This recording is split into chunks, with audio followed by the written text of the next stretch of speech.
Millions of years before humans would name the world or draw maps upon it, the land breathed in a different rhythm. Great tides of climate and fire reshaped coastlines. Green swamps became bone-dry plains and then again sodden marshes. In that slow-turning theater of earth, life learned to bend and hide. Among the rustling foliage and the shallow waters, a small, limping creature, neither fish nor full land walker, moved with awkward purpose. It had limbs that remembered the water and lungs that dared the air. Its legs were more tool than throne, stubby, grasping, sometimes useless.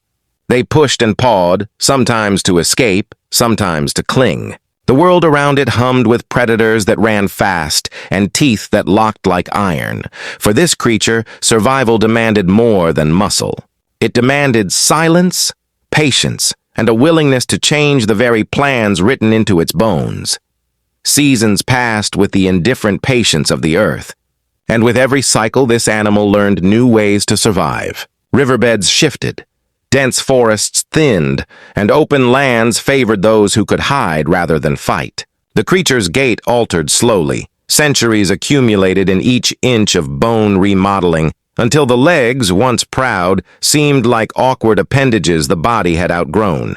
Where speed once mattered, stealth began to rule. The animal began to lower itself to the ground, pressing its belly to cool soil and learning to move through grass and leaf litter with a sinuous, hesitant motion. Its striped skin, once a simple hide, took on patterns that blurred its outline.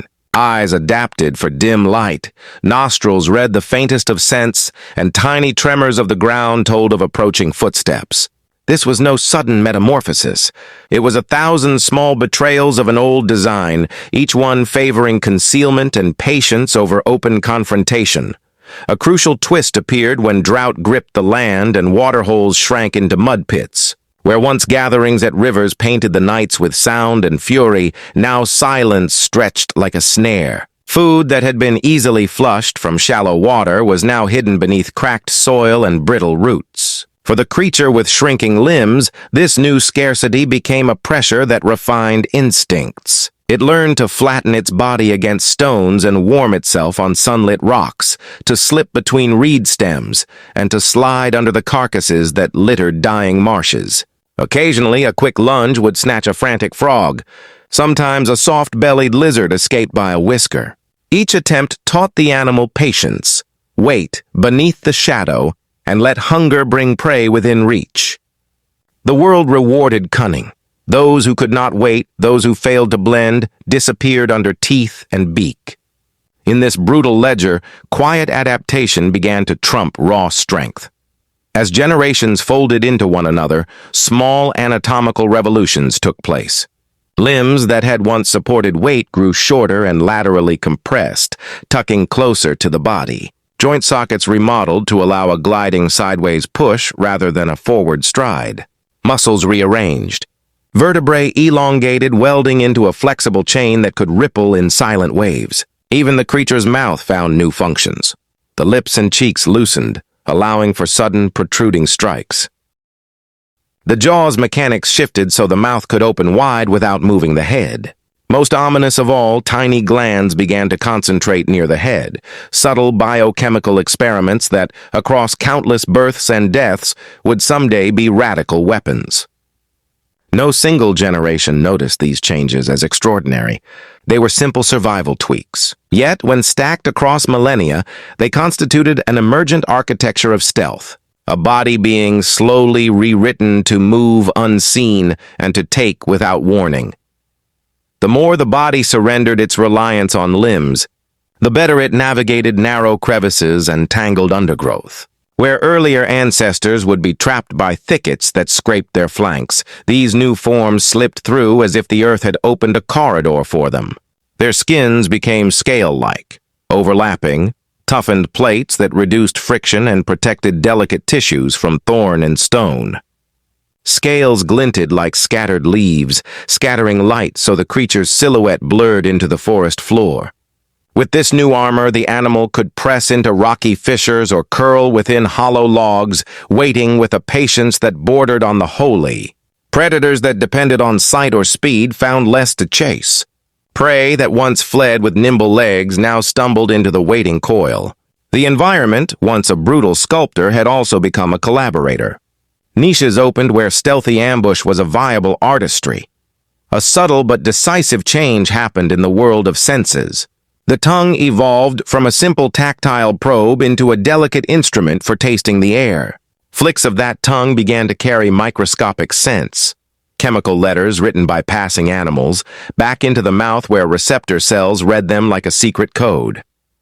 This new olfactory language allowed the creature to understand the presence of prey hidden beyond sight, an invisible map of nearby breathing bodies, heat, and movement. At the same time, the eyes shifted for better low-light acuity. Pupils widened to drink twilight, and heat-sensitive pits began to appear on some lineages, tiny divots that read warmth like a second kind of sight. Where vision blurred, chemical and thermal senses sharpened.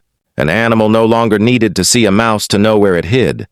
It only needed to taste the trail in the air and follow the invisible thread with a patience that made the eventual strike precise and devastating. Violence and tenderness braided in the night. The newly evolving creatures learned when to strike and when to fade. Attacks no longer relied on the chaotic burst of speed that characterized earlier predators. Instead, the assault became a geometry of angles and timing, an expansion and contraction of the body, a compression of energy into a movement so fast it seemed to appear from nowhere. The mouth, now designed to open with minimal head movement, could clamp and hold, while the rest of the body delivered a sealing, immobilizing action. Less evolved competitors tried to outpace them and found their efforts wasted. Defensive animals discovered that a sprinter was vulnerable to a patient coil. The hunting ritual became a study in entropy. Wait until the prey's energy waned, then take the moment when its guard dropped. The physics of this new predation favored economy. Make the least motion for the greatest effect. In certain stretches of time, groups of these creatures formed loose associations, not packs of open hunters but subtle alliances that increased success. A pair might move through the grass in a coordinated hush, one drawing attention while the other slipped in from an unobserved angle. In caves and underbrush, siblings shared warmth and the subtle education of stalking. Yet isolation remained the default harmony.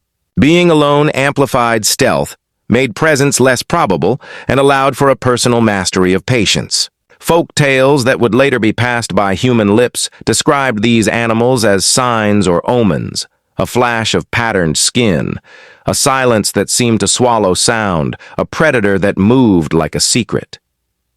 For the evolving creatures themselves, social bonds were functional rather than sacred.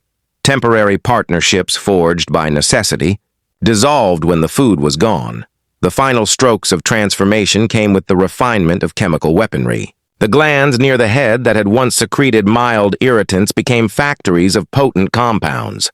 These secretions, at first a deterrent, a stinging defense against curious mouths, were gradually co-opted into a hunting advantage.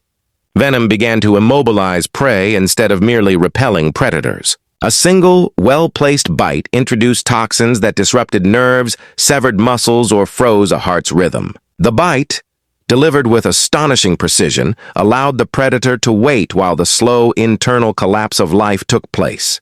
What had started as a passive protection now redefined the act of killing. Stealth no longer only meant surprise.